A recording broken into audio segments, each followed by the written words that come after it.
So imagine in terms of you're already going, people attack you, and the thing is we have rages on top of us, interns on top of us, which are always shouting at us. Shouting at, I'm just like, but you were just yesterday, 2 months ago, you were in finance, but you're shouting at me. You only have 2 months knowledge extra, but you're shouting at me. Actually, we just started. I also just started. So.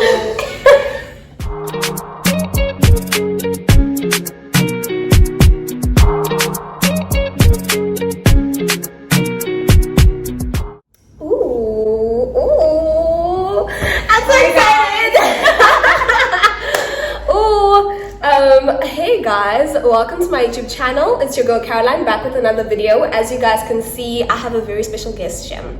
I have a very special guest, honorable member here with me today. So I have Nositli with me. So we're going to be filming a very cute video. I've been wanting to do it for a minute, like a solid minute or whatever. Just to help you guys out and also to just bring you guys just to dibble dabble in kind of like our situation in terms of med school. Nositli is my clinical partner, which means I see her every day, of every other day. Every day.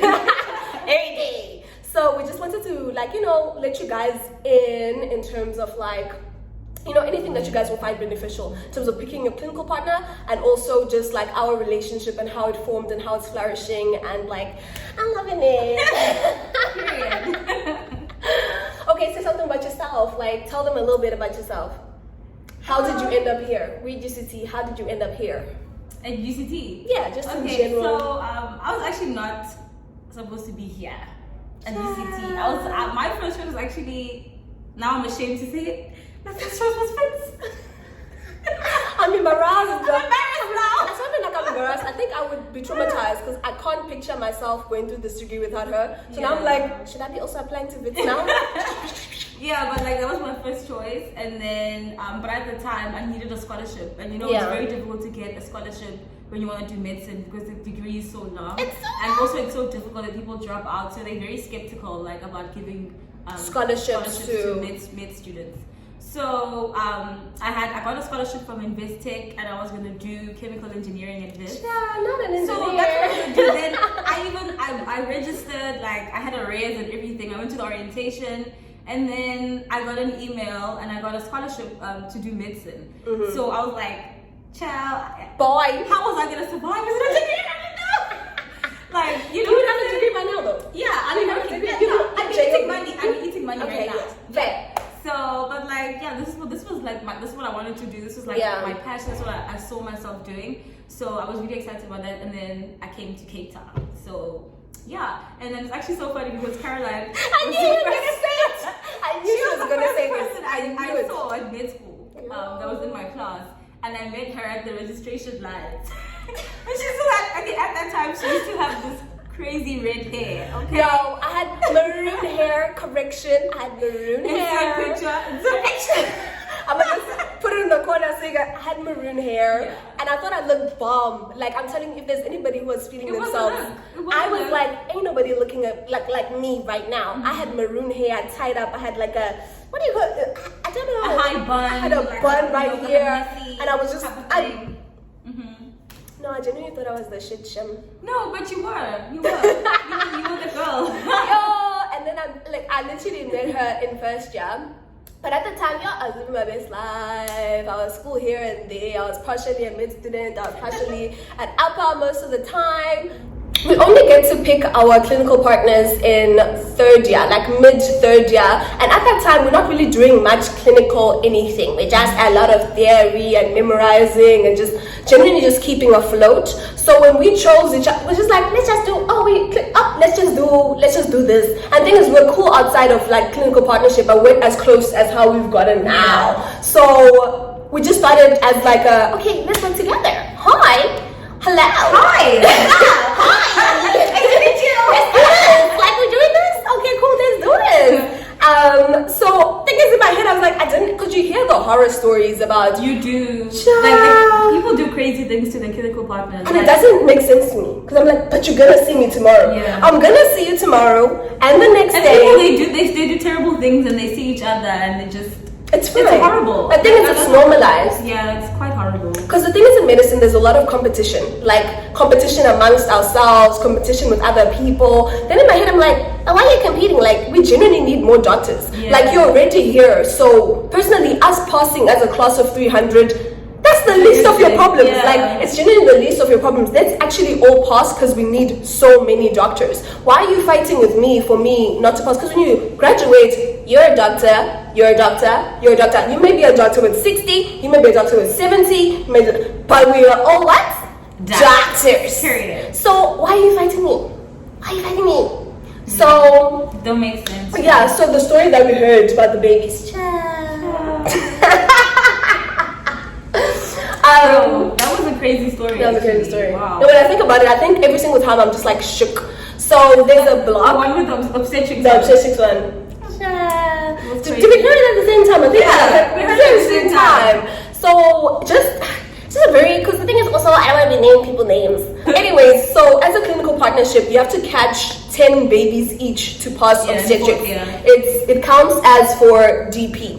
So if I have 5 babies and she has 4, the next baby is hers because obviously she's your clinical partner. You want her to get the next baby. Yeah. But then there are people where in the clinical partnership, the weekend before even the block started, they went to the hospital, caught all their 10 babies, came on the Monday and said, I already have all my DP, bye. And they just came to calls just for just. But the thing is, you didn't let your clinical partner know that, hey, this is the plan. I think it's a good plan, but if you had gone with your clinical partner and a much better plan, like we made it your experience so much easier for the both of you, and it's not like a thing of okay, you want to do this for yourself. I think that's why it's so important to find someone that you work well with, because you're not gonna survive in medicine by alone. yourself. You're not gonna survive. You need people to assist you. Like even while you're catching babies, sometimes like you are taking care of a couple of ladies at the same time. Then your other baby exactly. Now the lady's in labor, she's pushing now. Who's gonna tell you that the baby's coming? Pushing. I have to run, Caroline, your baby. The lady's giving birth. I have to run and go call her if she's somewhere. Other people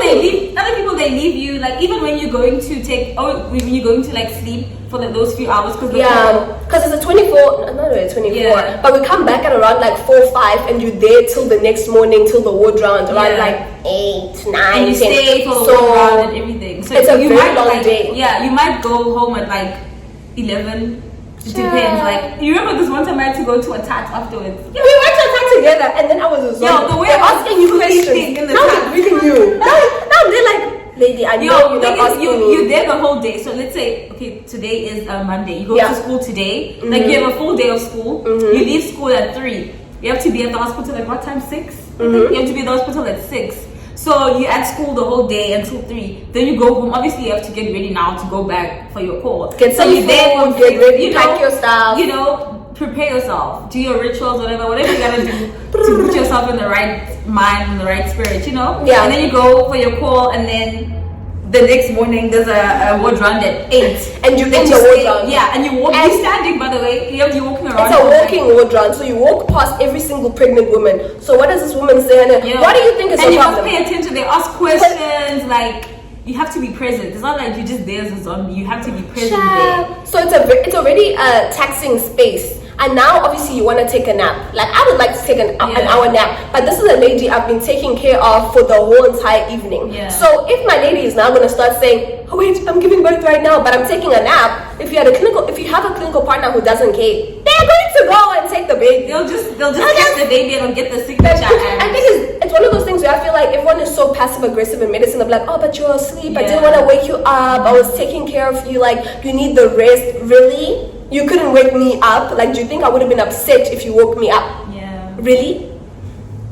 Anyways, that's that in terms of things like that happen, and it's just like, yo, it's crazy. I think me and Caroline has been so much easier now because we've established a friendship. Yeah. I really care about her, so I don't want her to be suffering in medical school. Like I want it to be want to graduate, right? Yeah. Like, and as much as I want to graduate, I want to graduate with her. It wouldn't make sense saying, okay, I'm graduating now, I'll see you in 2 months when you finish that other block and the other block, and it just doesn't make sense because we started this together. As much as I want it for myself, I want it for her. So if you have a clinical partner, you need to choose someone. Of course, some people say, okay, no, I can't be a clinical partner with her because we're too close, and you already know your working dynamics. That works well. If it works well for you, then it's fine. It's okay. It's okay. But it's not just work. Being a clinical partner with someone is not just work. Yeah. Like you spend so much time with the person. You have to like each other. You have to you can't be working with someone and you don't talk to each other. That's the thing. Your fuse is going to be short. Like you're going to get angry quickly. You're not going to understand each other. It's going to be a nightmare. And the thing is, you go to work, but you're in the bus together. Then you get there, the ward run doesn't start, so you're not working yet, you're walking together. Then the ward run starts, but then you have to do ward work together. Imagine now you don't like each other. Please just go do your And even when you're doing your ward work, it's so much easier if you have someone to help you. Oh, do you need a oh, sorry, oh, this don't work. Can you bring me another tube? Can you bring me another needle? Like, if you don't have someone who's there to be like, okay, I got you. Oh, you can do it. Okay, let me help you. Oh, you help me. I'm like, I can't do this. Please just do it for me. Yeah. Like, if you don't have that support, like, it makes life it's gonna be so rough, difficult. So difficult. So that's my biggest thing in terms of choosing someone to be your clinical partner. But besides that, like, of course, we started off and we're like, we were right, but we've built like a foundation and a friendship, so everything is fine. And like, communication channels should always be there. Like, I'm very happy that like, if something does happen and I'm like, what does happen now? What's going on? She's able to come to me. It hasn't always been like that. Like, it's something that we had to, work through. Obviously, So but that's nice. Like, you're coming from like a genuine place. A genuine place. Like, you're not there to fight, because like, why would you want to fight with somebody that you're working with? It's going to make your life a lot more difficult. So as long as you're coming from a good space and you genuinely just want to solve the issue to move forward, then it's gonna go well. I really appreciate that. I appreciate that, because I'm like, but we're gonna work together tomorrow. I'm gonna see you tomorrow. I'm gonna see you tomorrow, and the next day, tomorrow, and the next day. So we have to fix it today. We're fixing it today. So it's nice being able to have, at least, thing is, it's nice to be like, I'll communicate, but if there's no platform for you to feel safe enough to be like, okay, hi, what you said the other day, I wasn't sure, actually, no, then it's not going to work, because we can all be mumbling these words of communicate, express yourself. And also things build up, if you don't address things, they build up, and then now you're burst out of nowhere. Where is this all coming from? Then it's going to be difficult for that person to understand, because then obviously now you've attacked them. So now it's like because now you're attacking them now, so they're not gonna understand anymore. It's fighting, it's on side. I'm like, you fighting? Oh, okay. That's what you mean? Oh, okay. So let's take this outside. We're inside right now. The house. Let's take this outside. Ciao. But yeah, like, you literally hear the craziest stories of like people doing each other dirty, especially around the time that people have to like pick their clinical partnerships. I heard stories of, oh no, me and her started, like, let's say you and I have always been gonna be clinical partners for like the longest time. Then let's say around the time of picking clinical partnership, we have a fight or something, and person number 3 knows. So as soon as you have a fight, they like, let's be clinical partners. But as soon as you agree, you can't now be like, oh no, now we sort out our problems. So there are times where people are stealing each other's clinical partners. Even this year. Oh yes. I hate you for that. No, but it happens. Like, you think you have a clinical partner, eh? And the next year you don't have a clinical partner. It happens, and it's not even like it's a thing that I've seen from our year, from even other years that I've been hearing. The person's like, they just woke up one day and they were like, actually, I can't be your clinical partner anymore. And it wasn't like we don't work well together, we're not getting good marks. We get good marks, you get your 80s, we get our 80s, and that's completely fine. But she was like, the guy just woke up and he was like, I can't be a clinical partner anymore. It's just like, I found someone else and we're closer. And I'm like, I don't know if that's a valid reason. I'd be so hurt. I'd be so hurt. And I was like, is there a reason? Like, is there an actual reason as to like, did you do something? Are you guys not working well? Are you guys not communicating well? She's like, everything is well. Our marks are first. We're doing so great. But he just said he's closer to somebody else. Which, I mean, okay, cool. You're doing good. I mean, that's selfish. I mean, I don't mind if you, at the end of the year, okay, fine. But like, yo, if somebody does that to you mid-year, now you're alone, now it's hectic. Like, I see if someone says, okay, I've moved on now. I'd like maybe I just prefer another different. It's sad, but like if it's for them and you care about that person, you're just like, okay, if that's like what's gonna be best for you, then you know, do you, then I'll see what I can do for myself, because you know, you know, so you just let that person do whatever, and then it's just whatever. But like if it's mid-year, yo, that's hectic. And the thing is, coming for me and my well-being, then not to scramble now. You don't know what to do now. You need help. I think med school is already so difficult. Like, let me tell you, it's difficult in terms of content, in terms of how much you have to do over such a short space of time. Yo, the hierarchy. We are the bottom of the food parcel. I don't know the food parcel. The food chain. We're at the bottom. We might be at the top of the bottom because now we're final years, but we're still at the bottom. We're at the bottom. So imagine in terms of you're already going string, people attack you, and the thing is we have ranges on top of us, interns on top of us, which are always shouting at us. Shouting at you. I'm just like, but you were just yesterday, 2 months ago, you were in final, but you're shouting at me. You only have 2 months knowledge extra, but you're shouting at me. Actually, we just started. I also just started. So. Constant interns. I think I'm one of those people where I feel like next year when I am an intern, I'll just be like, I don't know anything. Like, just, what do you know? Oh, please tell me more. Because what I've realized is, let's say I'm doing internal medicine or some other block. Of course, I have a certain level of knowledge. But if a 6th year comes and they have a touch on, let's say, TB, they're gonna have more knowledge than me. Please teach me. Tell me. Like, it's not that I don't know it, but I just don't remember. Teach me. I'm not going to now exert my I'm bigger, because please teach me. Like, I'm not one of those. Oh, if I'm struggling with something and I know someone else can do it, whether you're in 6th year or below me, or teach me. The best advice I give anyone is just to ask for help. Like, you think you're alone and you're the only person that doesn't understand. No. Nobody knows what's happening. Nobody knows what's happening. Nobody knows. You know, like, you have, obviously people have their different strengths. Someone will be good at a certain section, or like they do well in that department, and then you do well in something else. It's just all about helping each other. And, you know, basically. So I'm really happy about that. But like, moreover, altogether, to sum everything up, like, I'm happy with my clinical partner child. Like, I sometimes get sad. I'll be sleeping in my bed, like in like fetal position like this, and I'm like, what am I gonna do next year? Like, who do I call? Like, what if now we're not at the same hospital? Like, what's going to happen? But of course, it's part of growth and part of like life and new dimensions, whatever. But I'm just like, you have to be uncomfortable. I'm gonna be so uncomfortable. Do you understand how I'm just gonna be MC. You're gonna be someone. I walk in, I'm like, hi, this is the new intern. And the thing is with her, like, half the time we're laughing. Like, half the time we are laughing. Like, everything is just hilarious. Anytime you see us, we are dying of laughter. Every time you see us, we are finished. All in all, I'm enjoying myself. We are literally in the final months of medical school, and I'm happy to be doing this journey with her. Like, I don't think I could picture how different it would be if I was with somebody else. No, like, it's the same for me. Like, it's just like, at the beginning, obviously, you know, when you start, you don't know that, like, you don't want to step on toes, and you just like, then we got comfortable, then we got started laughing the whole time. I'm like, oh, did you hear? What happened? Like, the fact that we're friends just made it like so much easier. So. No, I appreciate every bone in her body. Like, I'm happy. I'm telling you now, I'm happy. I'm real happy.